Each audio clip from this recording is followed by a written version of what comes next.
Salut les gars, on se retrouve pour une nouvelle vidéo et pour changer on fait une face cam plutôt qu'un vlog et aujourd'hui on va parler de mon parcours scolaire jusqu'à aujourd'hui, ce qui se passe, etc.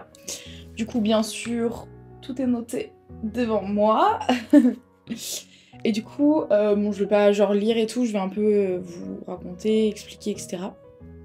Mais voilà, c'est une vidéo qui a été pas mal demandée quand j'avais fait des questions sur mon Instagram, etc. Du coup, voilà. Avant de commencer cette vidéo, n'hésitez pas et n'oubliez pas d'aller vous abonner à mes réseaux sociaux et à la chaîne YouTube, c'est très important. Du coup, voilà, on va commencer cette petite vidéo. Du coup, je vais pas vous raconter maternelle, primaire, collège, enfin... Ça, il n'y a pas forcément de spécialité, etc. Donc voilà, on passe. Mais du coup, je vais commencer depuis le lycée. À partir de lycée. Donc du coup, j'ai fait mon premier lycée au lycée Vielle-Jeu. Donc pour ceux qui connaissent, c'est à La Rochelle. Et donc du coup, j'ai fait une seconde et une première là-bas en général. Je cherchais le mot, mais voilà. Aujourd'hui ça a vachement changé les options et tout, donc je saurais pas dire à quoi ça va correspondre. Je faisais ES, donc c'est éco et tout ça là. Je sais pas à quoi ça... Je pense que ça va pas changer vu que c'est une matière basique. Du coup voilà, je faisais ça, donc j'ai fait ça jusqu'en première.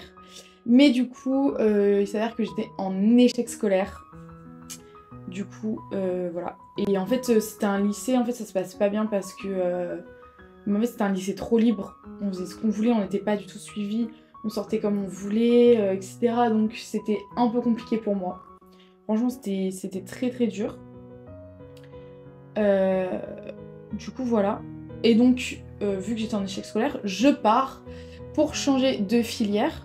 Donc, du coup, je retourne à Fénelon. Toujours à La Rochelle. J'y étais déjà au collège et du coup j'y retourne pour le lycée.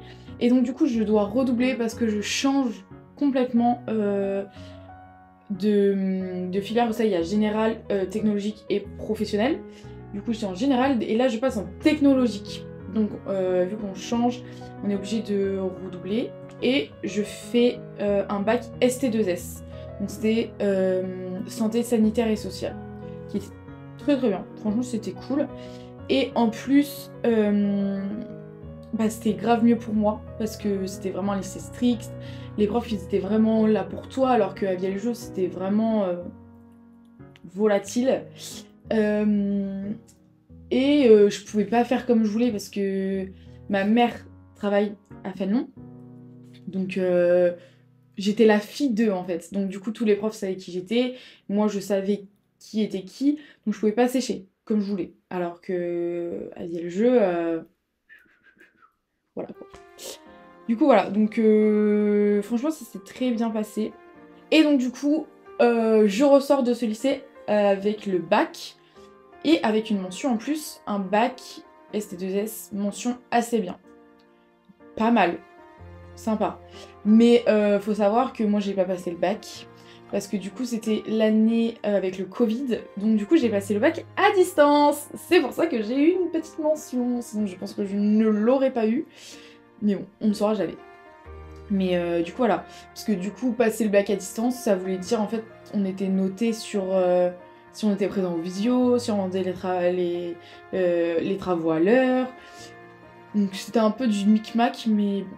Et donc du coup ensuite, après ce petit bac, donc je travaille l'été en camping sur l'île de Ré en tant qu'animatrice, donc ça, très sympa. Très très sympa, surtout à l'île de Ré, franchement, pas mal. Et donc vient la rentrée, et du coup, c'est l'arrivée à Niort pour moi. Je débarque à Niort pour faire un BTS ESF, économie sociale et familiale. Et du coup, à Niort. Donc c'est pour ça que je vis à Niort, parce que du coup, je suis arrivée grâce, enfin, pas grâce, mais suite au BTS qui était à Niort. J'ai choisi ce BTS parce que j'avais comme projet professionnel de travailler avec les enfants. Plus précisément dans des foyers où les profils des enfants sont très compliqués. Voilà, c'est quelque chose que je kiffais. Je voulais vraiment, enfin vraiment avant ça, genre, je voulais vraiment faire juge de l'enfant, mais je savais qu'il fallait faire du droit, etc. Donc franchement ça aurait été trop compliqué pour moi, sachant que je suis pas du tout quelqu'un qui est scolaire. Être dans une fac, vraiment pas possible du tout, je le savais. Et donc du coup je me suis rabattue sur ça. Et en faisant les portes ouvertes de ce BTS, on m'a dit « Mais parfait! Parfait! On parle grave de ça. » D'accord. C'était faux. C'était faux parce qu'en fait, en 2 ans, on a parlé seulement 2 fois des enfants. Réellement chiant. Très très chiant.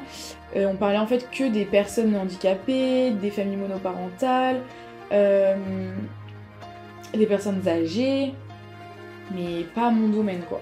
Donc franchement ça c'était vraiment chiant. Donc du coup la première année, bah, au début ça allait, mais c'était pas plus intéressant que ça en fait. Du coup je me suis dit bah ok c'est la première année, peinard, enfin c'est normal quoi, on découvre plusieurs choses. Donc voilà, mais au fur et à mesure quand même c'était très compliqué, j'ai commencé à beaucoup sécher, parce que du coup c'est BTS donc ils appellent pas du tout tes parents, faut que tu justifies toi-même. Donc ils appellent pas les parents, et j'étais à Niort, donc j'étais toute seule, parce que du coup mes parents étaient à La Rochelle, j'avais les copines de la classe, mais enfin voilà, j'avais plus mes repères quoi, je suis arrivée dans un nouvel endroit, etc. Du coup c'était très compliqué. Et donc voilà, donc j'ai commencé milieu du BTS, fin du BTS, où j'ai commencé vraiment à sécher vraiment de ouf. Et je ne conseille pas, enfin, faut pas le faire. Il ne faut pas sécher, mais bon, voilà, c'était très compliqué et très démotivant. Vu que j'étais pas scolaire, ça devenait vraiment compliqué, je voulais vraiment partir. Je voulais vraiment partir de ce BTS, enfin franchement pour moi c'était pas du tout intéressant. J'allais en cours, je faisais pas Niezara en fait sur l'ordi, parce qu'on travaillait sur les ordis. Donc voilà, donc c'était vraiment... Ça servait à rien en fait que j'y aille, donc c'est pour ça que je préférais sécher. Même si ce n'est pas la solution, je suis d'accord. Mais voilà, en fait c'est l'image d'un toboggan en fait. Il y a moi qui est en haut du toboggan au début de l'année. Et je l'ai pris mais à toute vitesse. À toute vitesse. Du coup voilà. La deuxième année, c'est l'année où c'est vraiment parti en live. Vraiment. Parce que du coup, c'est là où j'ai commencé à faire des grosses crises. Grosses crises de phobie scolaire, franchement. Phobie scolaire direct, je dis les termes. Hein. Anxieuse, grosse crise d'angoisse, à pas du tout vouloir aller à l'école. Vraiment, il était même pas 8h que je pleurais déjà, je voulais pas sortir de mon lit. Donc c'était vraiment très compliqué. Mais j'avais la chance que mon copain était dans la même école que moi. Donc quand je me suis mis en couple avec, c'est la deuxième année du BTS. Et donc du coup, on était dans la même école. Donc c'était vraiment ma motivation. Hein. Ma motivation, c'était mon mec. Vraiment, c'était de la seule motivation. Genre, il y a pas de blague. Hein. Vraiment, c'était ça. Parce qu'en fait, genre, je savais que vu qu'on était dans la même école, je savais que si ça allait pas, genre, je lui envoyais un message en me disant que je suis sortie de la classe, etc. Et je savais que lui pouvait sortir de la classe aussi. Je savais qu'aux pauses, on serait ensemble. Je savais qu'on y allait ensemble, qu'on rentrait ensemble, parce que du coup, ben, on a vite habité ensemble. Donc du coup, voilà. Donc c'était vraiment le seul truc qui me motivait. Et encore, des fois, j'y arrivais pas du tout, donc je restais là. Mais en fait, ce qui fait que j'ai pas quitté le BTS plus tôt, c'est qu'en fait, à chaque fin de BTS, on avait des stages. Au milieu. Avant les vacances de décembre et après les vacances de décembre. En fait, on était en stage. Mon premier stage de la première année, il s'était trop bien passé. Franchement, j'avais kiffé. C'était dans un truc à La Rochelle. Et franchement, c'était trop cool. Franchement, j'ai kiffé. Ça se passait trop bien.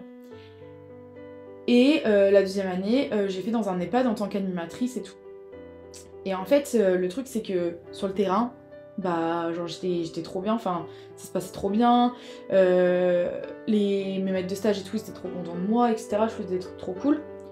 Donc, en fait, c'est ça qui me motivait à rester. Aussi. Enfin, motivé. En fait, c'est que quand je revenais de stage, j'étais à donf. Je me disais, allez là, let's go. Le stage s'est trop bien passé, tu dates ça. Mais ça a duré 1 mois en fait. franchement, ça a duré que 1 mois et après je retombais. Donc voilà, suite au stage, je savais qu'en fait ce qu'il me fallait c'était être sur le terrain et pas être en cours. Donc clairement j'avais pour but d'arrêter le BTS. Je voulais arrêter mais du coup je suis allée jusqu'au bout. On m'a quand même poussé en fait parce que c'était les examens en fait.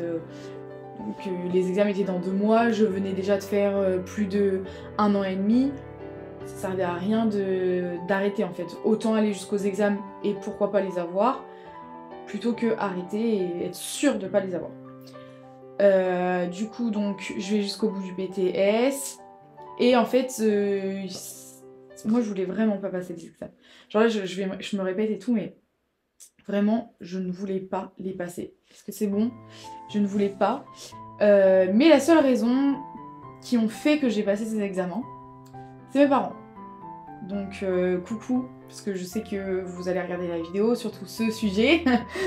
Je sais que vous allez regarder, donc là en fait mes parents vont clairement apprendre en même temps que les autres que c'était la seule raison pour laquelle j'ai passé mes examens, pour eux. Voilà, c'est tout. Moi je savais très bien que j'allais pas les avoir et en fait la surprise ça aurait été que je les ai. Je les ai pas eu. Donc sans surprise, tout le monde était au courant que j'allais pas les avoir. Donc j'y allais vraiment pour faire plaisir à mes parents et pour eux, pour dire j'ai passé mes examens, voilà. Donc sans surprise, je ressors de ce BTS seulement avec les compétences, pas de diplôme. Mais bon, voilà, c'est pas grave, hein, dans la vie, on n'a pas forcément besoin de diplôme pour réussir. Donc voilà. Je savais de toute façon en plus que je travaillerais pas dans les domaines du BTS. Donc en soi, le BTS m'aurait servi à rien. Franchement, voilà. Donc sans surprise, ces 2 ans de BTS se finissent et je repars sans rien. Et donc du coup, voilà. Donc pour le niveau scolaire, ça s'arrête là. Parce que du coup, après, je ne veux pas du tout continuer. Sans surprise non plus. Je vais pas continuer alors que j'aime pas ça. Et en fait, là, je voulais vraiment une pause au niveau du scolaire. Parce que j'étais clairement en phobie scolaire. C'était vraiment trop anxiogène pour moi. Donc voilà. Et donc du coup, on passe à aujourd'hui. Parce que du coup, c'était le BTS... ça s'est arrêté fin juin, non fin mai. Ouais parce que je commence fin mai. Je commence fin mai à Zara, à La Rochelle du coup. Et premier job en tant que vendeuse de prêt-à-porter. Zara Homme, je précise parce que sinon on va me mettre dans la sauce. Et j'en viens parce que du coup, voilà, il y a le cliché. Tout le monde a ce cliché de Zara où les vendeuses vraiment sont aigries. Sont aigries, ma parole. Et ne sont pas du tout au contact du client. Mais en fait, c'est que c'est la consigne. Clairement, c'est un peu la consigne que t'as du taf et tu fais ton taf et tu t'occupes du client que vraiment s'il vient. Et voilà. Mais en fait, Zara Homme, donc ça c'était plus Zara Femme parce que à La Rochelle, Zara Femme et Zara Homme, ils sont pas ensemble. Donc du coup, c'est pour ça que je précise. Et du coup, ouais, Zara Homme, pas du tout pareil, pas du tout comme ça. On n'était pas du tout comme ça. Déjà parce que petite structure et petite équipe. Donc déjà on s'entendait tous bien dans l'équipe, etc. Et franchement, nous on avait je veux dire pas le... Si on avait le temps, mais d'être au contact du client en fait. Franchement, il y avait le temps et ça c'était bien. Et on n'était pas aigris comme ceux chez les femmes. Donc voilà. Et en fait, trop bien cette expérience. Trop bien. J'ai trop kiffé. Parce que déjà, Zara c'était un de mes magasins faves. Donc franchement, travailler dans un magasin que tu kiffes et tout, c'est vraiment cool. Très sympa. Et aussi, ça m'a fait prendre conscience de beaucoup de choses par rapport... quand t'es client et que t'as jamais fait de la vente, tu te soucies pas trop en fait du vendeur, de comment ça se passe, etc. Et là franchement, j'ai grave pris conscience qu'en fait, quand t'es client, mais t'en as rien à faire en fait. Tu balances tes vêtements, je sais pas comment, mais t'en as rien à faire. Et donc du coup, en tant que vendeur, bah tu souffles fort, parce que c'est chiant. Vraiment, c'est chiant. Et en plus, c'était en été, donc il y en a, les étrangers, ils se gênaient pas pour prendre 10 articles et tout laisser en pagaille dans la cabine. Mon angoisse, ça, terrifiant. Terrifiant. Mais voilà, on va pas non plus faire un débat sur Zara, enfin on n'est pas là pour ça, on n'est pas là pour faire leur procès, et je ne ferai jamais un procès Zara parce que franchement, même si c'est pas très bien, parce que les vêtements sont pas construits dans la légalité de choses, enfin je connais pas plus sur ce sujet mais voilà. Voilà, c'était quand même hyper cool, les gérants hyper cool. Après, vu que c'est quand même une grosse entreprise, t'as quand même un peu de la pression derrière toi. Mais franchement, trop sympa. Mais après, je sais pas si je serais restée plus longtemps. Je pense que ça m'aurait vite pris de pression et tout, donc voilà. Mais franchement, très sympa Zara. Très sympa. Du coup, voilà, donc ça c'était ma première expérience. Et ensuite, en septembre, du coup, on rentre sur Niort parce que du coup, tout l'été, on était sur La Rochelle. Et donc, on revient sur Niort. Et donc, je trouve un travail, toujours en tant que vendeuse. Franchement, j'avais kiffé Zara, donc je me suis dit, why not, on reste dans ce domaine. Du coup, je trouve un travail en tant que vendeuse dans le magasin Vibes. C'est l'enseigne qui regroupe Cache-Cache, Bonobo et Brial. Donc sympa aussi. Ce que j'ai beaucoup apprécié dans cette entreprise, c'est le fait d'être vraiment là pour les clients. Tu vas chercher le client, tu vas discuter avec lui, tu le conseilles vachement, t'es vachement à l'écoute de ses attentes, etc. Donc ça, c'était vraiment bien. Ça, c'est vraiment quelque chose que j'ai apprécié dans ce taf. Après, par contre, vu que c'est une grosse enseigne, pareil comme Zara, en fait, c'est beaucoup de pression. Et en fait, c'est là où je me dis, je serais pas restée à Zara, parce que j'ai vu déjà là, Vibes, la pression qu'il y a sur le long terme. Je me dis, Zara, il y en a beaucoup plus en fait, clairement. Mais donc du coup, je suis restée 6 mois, parce que je suis partie en janvier. Septembre, octobre, novembre, décembre... Janvier... Hein? Septembre, octobre, novembre, décembre, janvier... Ouais, 5. Ouais, c'est ça. Donc 5-6 mois, je suis restée. Et sauf qu'en fait... En tout cas, pour ma part, j'ai ressenti beaucoup trop de pression et de non-écoute. Et c'est pour ça. Et en fait, j'étais au back-office. Et ça me plaisait. Franchement, c'était cool. Mais en fait, j'avais trop de responsabilités sur beaucoup trop de choses en peu de temps. En fait, je me suis sentie hyper vite submergée par beaucoup de choses. Et du coup, beaucoup de crises d'angoisse sont revenues comme... pendant le BTS en fait, et je me suis dit ok, là non. Donc certes c'était un CDI, j'étais en CDI, donc franchement j'étais bien. CDI 35 heures, j'étais bien quoi, mais en fait j'ai préféré faire passer ma santé. Donc du coup j'ai pris des rendez-vous chez le docteur, etc. Et le docteur m'a dit il faut arrêter madame, stop. Du coup voilà. Donc du coup je suis partie de Vibes. Mais ouais, au début j'étais chez Vibes et voilà, au fur et à mesure, en fait c'est à partir de novembre-décembre, je sais pas ce qui s'est passé, mais j'arriverai jamais, enfin franchement là j'arriverai jamais à redire qu'est-ce qui s'est passé et qu'est-ce qui a déclenché ça. Mais en fait voilà, j'ai ressenti un trop plein de pression, de responsabilité, voilà. Et donc du coup je suis partie. Et franchement, ça m'a fait du bien. Parce que du coup, avant de retrouver un autre travail, j'ai un peu pris du temps pour justement voilà, me reposer les bonnes questions, savoir vraiment qu'est-ce que je veux faire, etc. Et donc du coup, je voulais repartir sur la communication, sur le métier de l'internet, etc. Mais en fait, personne te prend comme ça. Enfin, t'as pas d'expérience, bah les gens ils prennent pas, t'as pas de diplôme là-dedans, ils prennent pas. Donc du coup je me suis recentrée sur quelque chose d'autre. Et donc du coup j'ai postulé pour un poste en tant qu'assistante d'éducation. Et c'est ce que je fais aujourd'hui, donc assistante d'éducation, dit comme ça fait un peu peur, mais c'est juste surveillant. Franchement, c'est juste ça, jusque là, c'est des termes plus approfondis. Et donc, franchement, trop cool. Franchement, ça se passe trop bien, le lycée trop bien. Et du coup, ça revient au fait que on se rapproche du métier que je voulais faire à la base. Parce que dans ce lycée, les profils sont très compliqués. Et j'adore ça. J'adore parce qu'il faut être là pour l'enfant, faut être à l'écoute, faut vraiment le canaliser, etc. Et c'est trop cool, moi j'adore. L'équipe est trop bien. Je m'entends bien avec tout le monde. Et franchement, non. Franchement, c'est pour l'instant, en tout cas, ça se passe trop bien. Et je suis contente. Je fais un plus de 35 heures. Parce que du coup, je fais de l'internat. Je fais et en journée et de l'internat. Voilà, je fais 2 nuits par semaine, le mercredi et le jeudi. Non, franchement, c'est cool. Franchement, en fait, si je peux conseiller, par exemple, je sais que je ferai pas ça toute ma vie.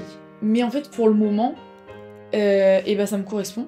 Après, là, je dis, je ferai peut-être pas ça toute ma vie, mais peut-être que je ferai ça toute ma vie. Hein. Mais si je peux conseiller à quelqu'un qui veut faire une pause dans le travail, mais qui veut quand même avoir du taf, et ben je conseillerais ça de ouf, parce que franchement, c'est cool. On a quand même du temps pour soi, pour quand même réfléchir à d'autres choses, à faire des projets extérieurs en dehors du lycée. Et même, franchement, le lycée est trop cool. Il est trop cool. Moi, j'adore. Donc du coup voilà, et du coup je m'étais dit que du coup j'allais postuler sur Parcoursup justement pour reprendre des études, mais cette fois-ci dans la communication, dans quelque chose qui me plaisait, et voilà, donc là j'avais postulé, mais j'ai pas plus continué que ça sur Parcoursup, parce que là je me suis dit en fait pour l'instant ça me plaît, surveillant. L'année prochaine on est sûrement encore sur Niort, donc autant continuer ça. Et on verra pour la suite plus tard. Mais du coup voilà, du coup ça s'arrête ici pour les petites histoires du parcours scolaire et de la vie pro. Et voilà, je m'arrête là en disant que je suis surveillante et que c'est trop cool. C'est très sympa. Voilà. Qu'est-ce que tu en dis, Guy? C'est très sympa. C'est très sympa. J'espère que cette petite vidéo vous aura plu. N'hésitez pas si vous avez des questions à revenir m'en parler, etc. Sur plusieurs choses que j'ai parlé. Il n'y aura aucun souci. Et voilà. On se retrouve bientôt pour une nouvelle vidéo. N'oubliez pas de vous abonner, ça fait toujours plaisir. Prenez soin de vous. Bisous!